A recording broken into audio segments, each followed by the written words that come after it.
एक पति कहता अपनी पत्नी से कि मेरा मोबाइल चार्जिंग पर लगा देना और इसको लगा हुआ मत छोड़ देना, वरना इसकी बैटरी ब्लास्ट हो जाएगी। अब दूसरे क्षण उसकी पत्नी कहती है कि ठीक है, मैं इसको चार्जिंग पर लगा दूंगी और इसकी बैटरी निकाल कर रख लूंगी, उसके बाद चार्जिंग पर लगा दूंगी। अब यह बात सुनने के बाद पति को बड़ा गुस्सा आता है कि तुझे इतनी भी अकल नहीं है, अनपढ़ है क्या, गंवार है, और उसको एक ठोकर मारता है। लेकिन दोस्तों आज वह औरत उसके ठोकर का कोई जवाब नहीं दे रही थी, जबकि वह औरत उससे बहुत ज़्यादा गुस्से में रहा करती थी। और आज तो वह घर के अंदर जाती है रसोई में और पकवान बनाए हुए थे बहुत अच्छे अच्छे स्वादिष्ट स्वादिष्ट, और ला करके अपने पति के सामने रखती है और खुद उसको अपने हाथों से खिलाने लगती है।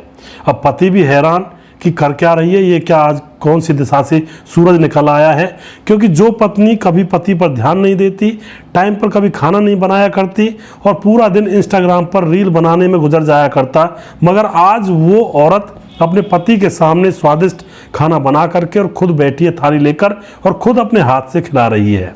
अब तो दोस्तों यहाँ पर पति को कुछ समझ में नहीं आता है और अपनी प्यार भरी पत्नी के हाथों से वह खाने लगता है। और दोस्तों उसके बाद रात होती है, दोनों सो जाते हैं। और फिर जैसे ही सुबह होती है, रात को वह दोनों सोए थे, जैसे ही सुबह होती है तो दोस्तों पूरा गांव उनके घर के पास आकर खड़ा हो जाता है।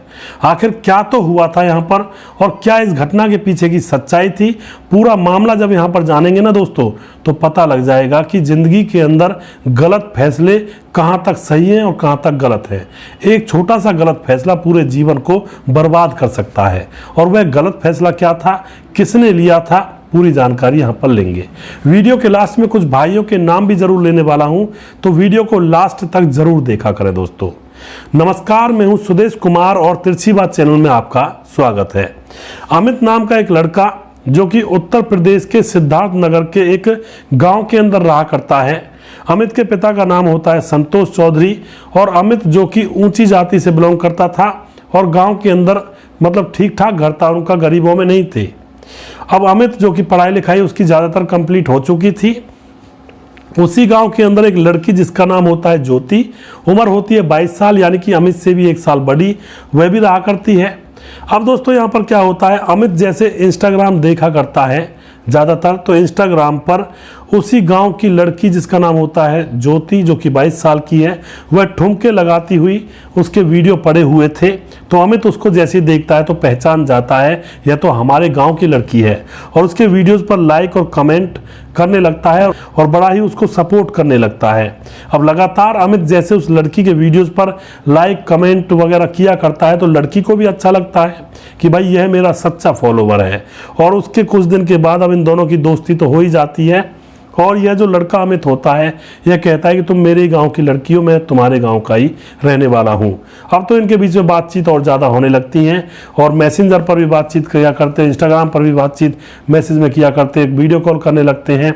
और अब यहाँ पर लड़का और लड़की दोनों एक दूसरे को प्रपोज कर देते हैं और दोनों ही एक दूसरे के प्यार में खो जाते हैं। लड़की जो कि नीची जाति की थी। अब दोस्तों यहाँ पर क्या होता है, दोनों ही दूसरी जाति के थे लेकिन दोनों को इतना गहरा प्यार हो गया था कि अब ये दोनों एक दूसरे के बगैर रह नहीं सकते थे। दोनों एक दूसरे के प्यार में पागल थे और गांव के ही बाहर रात को निकल जाया करते और खेतों में यह संबंध बनाने लगते हैं और बड़ा ही इंजॉयमेंट इनका जीवन गुजर रहा था, इंजॉयमेंट से। और धीरे धीरे कुछ समय गुजरता है तो अब दोनों शादी करने का प्लान बना लेते हैं कि अब हम शादी करके एक दूसरे के साथ रहेंगे। लेकिन इनको ये भी पता था कि गांव के अंदर भाई बहन का रिश्ता होता है तो गांव वाले कभी भी हमारी शादी को मंजूरी नहीं देंगे। और ऊपर से ये भी परेशानी थी कि दोनों की जाति अलग थी। अब तो यहाँ पर अमित अपने घर वालों से बात करता है तो घर वाले मना कर देते हैं, इधर लड़की के घर वाले भी मना कर देते हैं कि गांव के अंदर हमारा उठना बैठना बेकार हो जाएगा, तुम शादी मत करो। और तुमने हिम्मत कैसे कर ली गांव के लड़के से नैन मटक्का करने की। लेकिन दोस्तों जब घर वाले मना कर देते हैं तो अमित और ज्योति दोनों आपस में बात करते हैं कि यह लोग हमें एक नहीं होने देंगे और हमें एक होना है। तो वह गांव से फरार हो जाते हैं। गांव से फरार होने के बाद वह पुलिस का सहारा लेते हैं और दोनों ही कोर्ट मैरिज कर लेते हैं। और उसके बाद दोस्तों पुलिस उन दोनों को जब उनकी शादी हो जाती है तो गांव के अंदर लेकर आते हैं और गांव वालों को कहते हैं कि सचेत करते हैं, चेतावनी देते हैं कि अगर इन लोगों को किसी ने परेशान किया तो उनके ऊपर सीधा मुकदमा दर्ज हो जाएगा और इन लोगों से कोई भी इस तरह की बात नहीं करेगा जैसा कि इन्होंने गांव के गांव शादी कर ली है।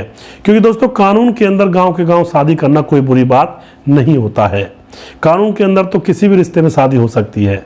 अब यहाँ पर इन दोनों की शादी हो चुकी थी और उसी गांव के अंदर, जिस गांव के अंदर ये रहा करते थे, वहीं पर किसी का किराए का मकान पुलिस इनको दिलवा देती है और उस किराए के मकान में दोनों पति पत्नी की तरह वहाँ पर रहने लगते हैं। अब तो आराम से वहाँ पर रहने लगते हैं। दोनों को ऐसा लगता है कि भाई हमने तो बड़ा जंग जीत ली है और दोनों एक दूसरे से प्यार में खो जाते हैं। अब धीरे धीरे कुछ समय गुजरता है, तकरीबन 6-7 महीने। तो जो लड़के के घर वाले होते हैं, संतोष चौधरी उसके पिता का नाम, वह अब संतोष से और इस लड़की ज्योति से बातचीत करने लगते हैं और सोचते हैं कि चलो जो हो गया सो हो गया, अब इनका जीवन आगे चलने दो, कोई दिक्कत नहीं है। अब जो अमित के माँ बाप है खूब बातचीत करने लगते हैं, इधर ज्योति के माँ बाप भी बातचीत करने लगते हैं कभी कभार, लेकिन ज़्यादा बात नहीं करते हैं। 3 अक्टूबर की बात होती है। 3 अक्टूबर को सुबह सुबह अर्ली मॉर्निंग यानी कि 6 बजे के आसपास अब ज्योति का फ़ोन जाता है अमित के पिता संतोष के फ़ोन पर और उससे कहती है कि बाबूजी पता नहीं संतोष को क्या हो गया है, आंखें खोल ही नहीं रहा है। मैंने खूब हिलाया डुलाया लेकिन वह ना ही बात कर रहा है ना ही वह आंखें खोल रहा है। अब यह बात जैसे अमित का पिता संतोष सुनता है तो उसके पांव कांपने लगते हैं कि आखिर क्या हो गया, और वह अपने घर वालों को और बाकी मोहल्ले वालों को लेकर वहाँ पर पहुँच जाता है और वहाँ जाकर अपने बेटे को हिलाने डुलाने लगता है। तो उनके हिलाने डुलाने से भी अमित आंखें नहीं खोल रहा होता है। अब दोस्तों गांव का कोई व्यक्ति पुलिस के पास फ़ोन कर देता है। पुलिस वहाँ पर आती है और पुलिस आकर के अब उस लड़के को देखती है तो पुलिस समझ जाती है कि इसकी मौत हो चुकी है। इधर जब गांव वाले उस लड़के को देखते हैं अमित को, तो उसकी गर्दन पर कुछ निशान थे जैसे किसी ने दबाया हो। अब तो उसके बाद जब पुलिस आती है और पूछताछ करती है अमित के माँ बाप से, तो अमित का जो पिता होता है संतोष चौधरी, वह सीधा आरोप ज्योति के ऊपर लगा देता है कि हमारा बेटा तो इसके साथ रहता था और पूरी रात जब इसके साथ रहा होगा तो इसको मारा किसने है, इसी ने मारा होगा क्योंकि इसके गले पर निशान है। और हमें पूरा शक नहीं, हमें पूरा यकीन है कि हमारे बेटे को ज्योति ने ही गला दबाकर मारा है। अब तो दोस्तों पोस्टमार्टम के लिए लाश भेज दी जाती है और लाश में जो रिपोर्ट आती है तो पता चलता है कि अमित को पहले नींद की गोलियां दी गई हैं और उसके बाद उसके गले को दबाकर उसकी हत्या की गई है। अब तो यहाँ पर जैसा कि अमित के पिता संतोष चौधरी ने पुलिस को अपनी आशंका जताई थी तो पुलिस सीधा ज्योति को अरेस्ट कर लेती है। ज्योति को अरेस्ट करने के बाद अच्छी तरह से पूछताछ करती है। तो पहले तो ज्योति गुमराह करती है पुलिस को, लेकिन जब अच्छी तरह से पूछताछ की जाती है तो अब ज्योति पुलिस के सामने सारा राज बयां कर देती है। ज्योति बताती है कि जब हम दोनों ने प्यार किया था तो इंस्टाग्राम के जरिए प्यार किया था और उसके बाद हम दोनों एक हो गए थे।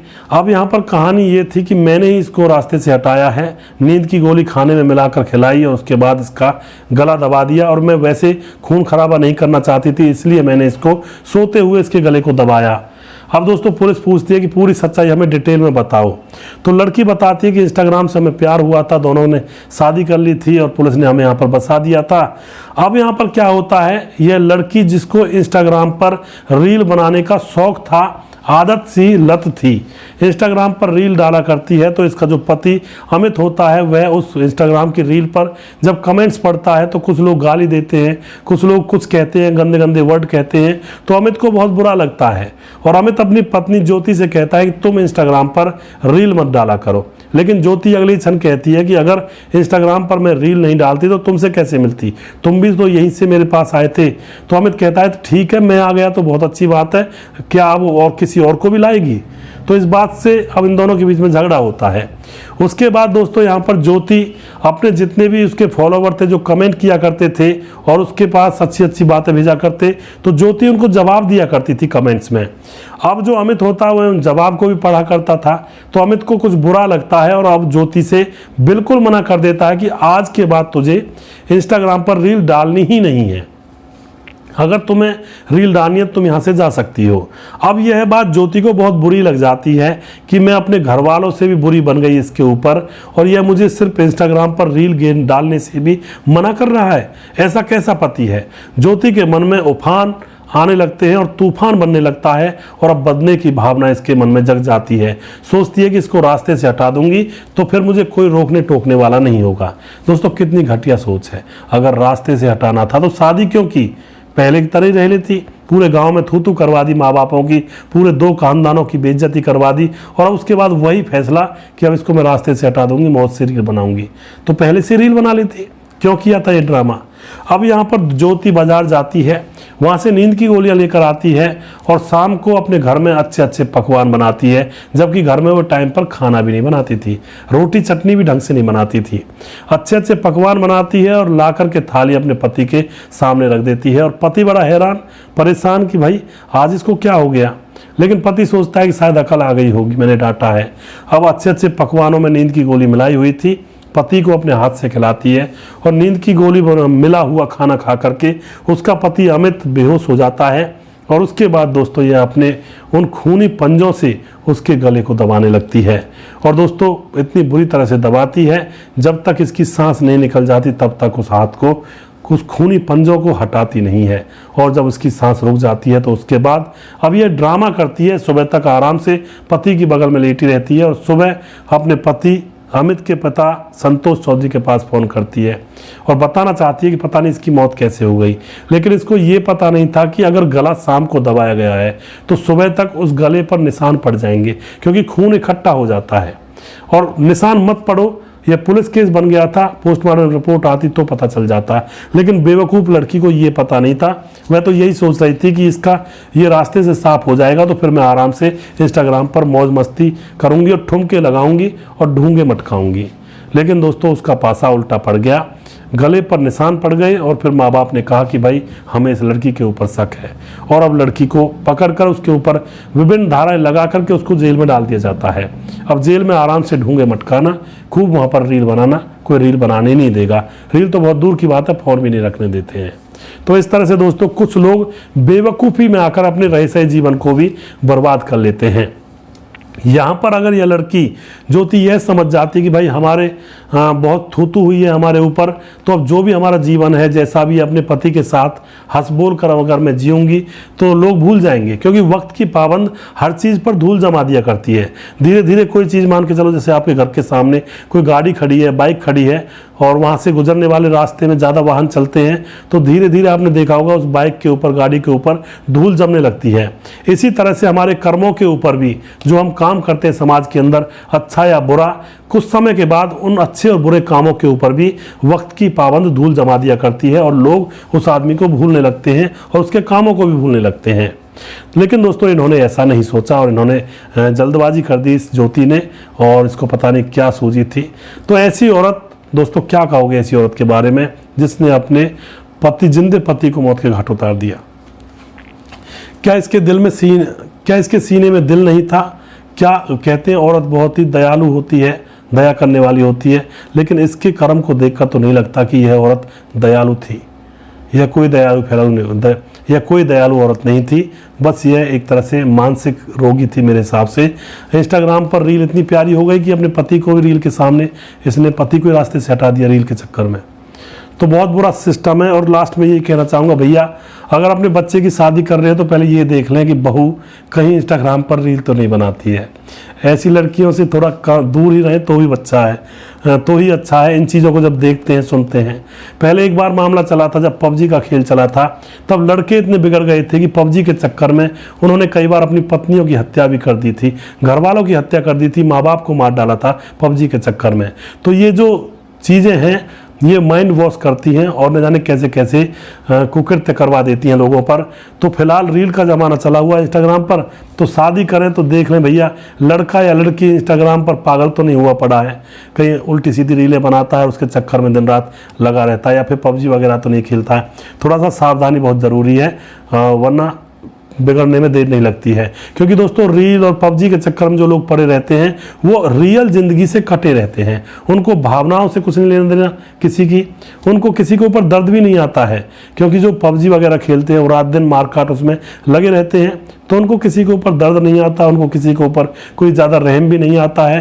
सोशल से यानी कि समाज से कटे रहते हैं, तो सामाजिकता भी उनके अंदर बिल्कुल नहीं होती है। अगर एक बच्चा 8-10 साल पबजी खेल लेगा तो उसके अंदर कुछ बचेगा ही नहीं, जो रहा सा दिमाग है या समझ है, सूझबूझ है, वो भी खत्म हो जाएगी और अपनी सोचने समझने की क्षमता खत्म हुई रहती है ऐसे लोगों के अंदर। तो इनसे थोड़ा सा बच कर रहें।